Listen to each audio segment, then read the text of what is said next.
morning. This is the daily collective reading. We have the moon. It's a lot of swords energy, so I just feel like that's like offered coming through like a battle, or like, you know, kind of just like going through obstacles or fighting through obstacles. We have the moon, the page of swords. We have, what was this, 7 of swords backwards, the 3 of swords, the 4 of swords, and the 9 of swords. So a lot of change, a lot of hurt, a lot of like deceit, battle. So let's get started. With the moon always symbolizes reflection for me. And in the moon, you can see, or in this card, you can see the scorpion. So as a Scorpio, Scorpios tend to channel a lot of like emotions. We're a water sign, so very like emotional, kind of they don't mind like going to the underworld, going to the depths and the trenches of the emotions. And I feel like they don't mind going through the depths and the, you know, the trenches of emotions. So I feel like that's what a lot of people are being called to do. You're being called to feel, and a lot of people don't like to feel. A lot of people, it's not comfortable feeling uncomfortable emotions. It's not comfortable feeling sad. It's not comfortable feeling hurt. It's not comfortable feeling betrayed. Don't nobody want to feel that. Like, that's pain. But in this time, as a collective, we're being looked to reflect on those emotions. And with the page of swords, this is like kind of coming to the rescue for yourself, fighting those demons. You know, this can bring forth change. This can bring forth, you know, a turnaround. I'm getting the word turnaround. Being able to confront, you know, that own side of yourself, confront your own shadow side. With the 7 of swords backwards, the 7 of swords normally represents like kind of like losing control, kind of failure from rushing into something or juggling too much. This came out in reverse, so I feel like a lot of us could be coming out of that energy.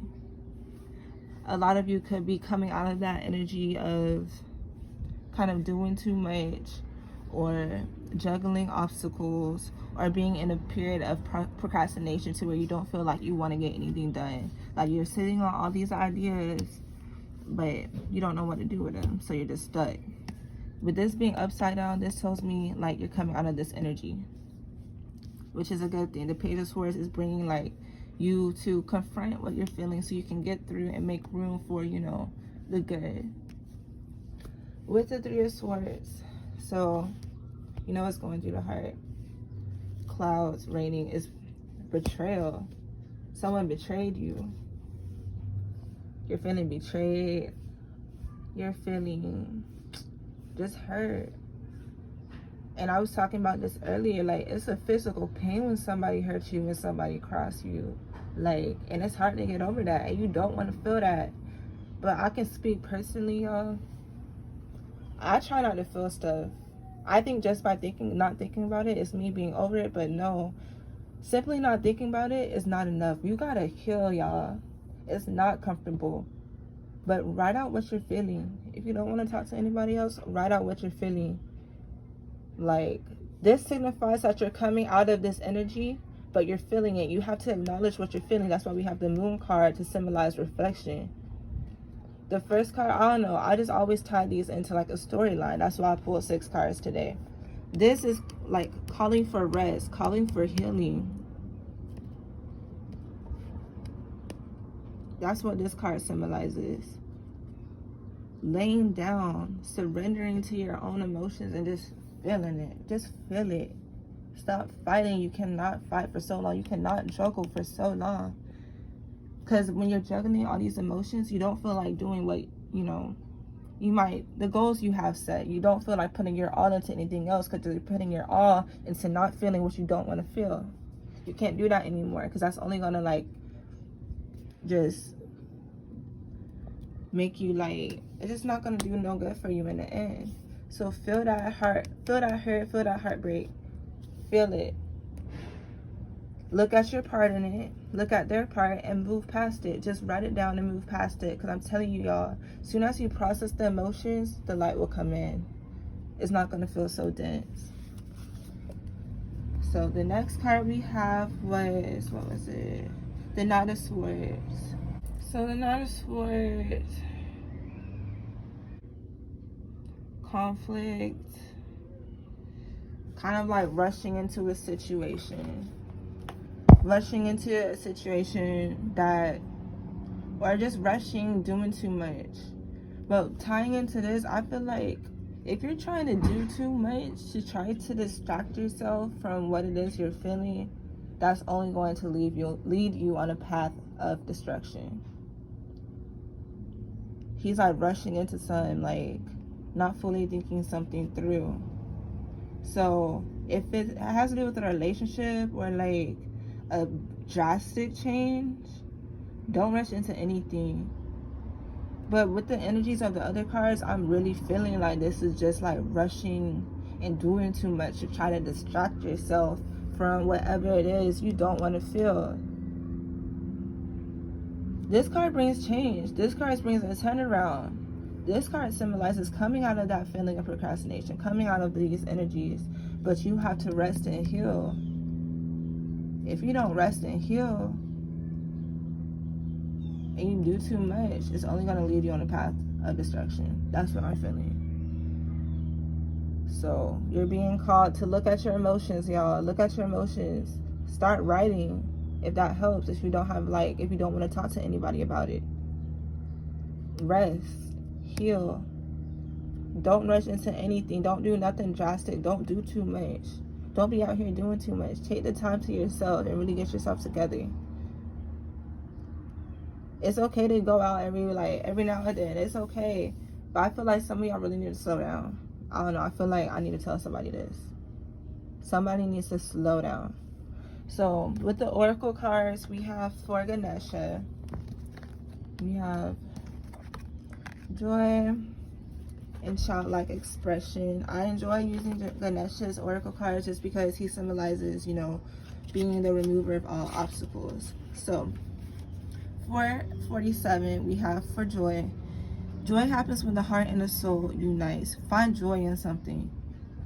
When you're finding joy in something, that's going to help you get you out of whatever energy you're feeling. Let me read what the card says. This card has, even though when your life is in flux and too much is going on, you feel a deep knowing that whatever might happen for you will be for your highest and greatest good, all involved. And when you have this knowledge in you, it brings spiritual determination. Even through difficult circumstances, you will ultimately find your happiness, finding joy, and just knowing everything that's happening is happening for you and not to you.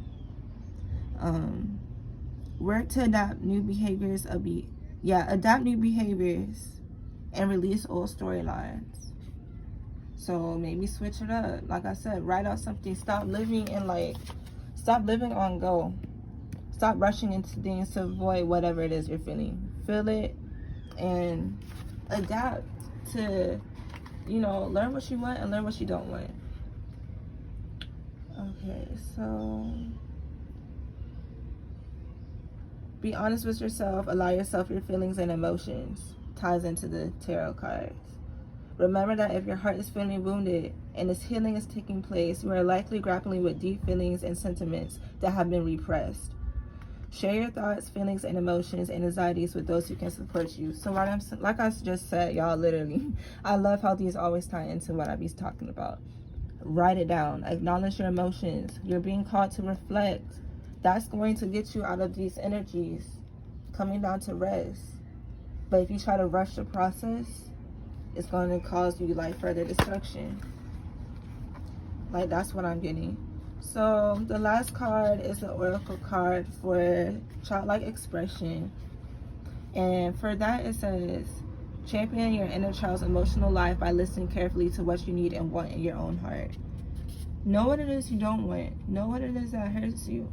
Once you go through hurt, the thing about going through hurt, you realize what you don't want to feel again. You realize what you don't that's not for you. Use that to your advantage. Don't give up your own desires for the sake of others. Don't settle. If something's not for you, it's not for you. Don't ever be content or given to somebody else's way of behaving or loving. You know what you want and you know what feels good for you. So stick to that. Okay, let me go back to the messages for the childlike expression. Practice trusting your inner knowing or senses. Give your inner child love or inner voice. Express your true feelings. Connect to yourself on an emotional level. Find patience and joy. Ties back into joy. I'm telling y'all, it always ties together. Find joy in the simple things. Allow time for play, whether it's yoga, singing, travel, taking a walk, dancing, meditating, or writing. This is how your inner child operates. Know your boundaries for yourself, but hold no expectations. So y'all, literally, I can speak personally. I've been called to do heavy shadow work, and I'll do another video based specifically on shadow work, because I've been called to look at childhood trauma that I've thought I put to the past. So in this time, I feel like everybody's being called to look at things I don't want to look at. Because if you keep running from it, I'm telling you, it's only going to wear you down. And you're going to be forced to look at it at that point. So y'all, don't be so serious. Shadow work and looking at your emotions doesn't have to be like super, super deep and down, dark and depressing. Acknowledge it, write it out. Process is not an overnight thing. It takes a while to process everything that you've been feeling, especially if you've been suppressing your emotions. So y'all, take the time, be patient to yourself, but also find a joy in life. Stop being so serious. Find the joy in everything, but slow down, get yourself together. And that's the end of this reading. I hope, take what resonates, leave what doesn't, and I'll try to do another one tomorrow.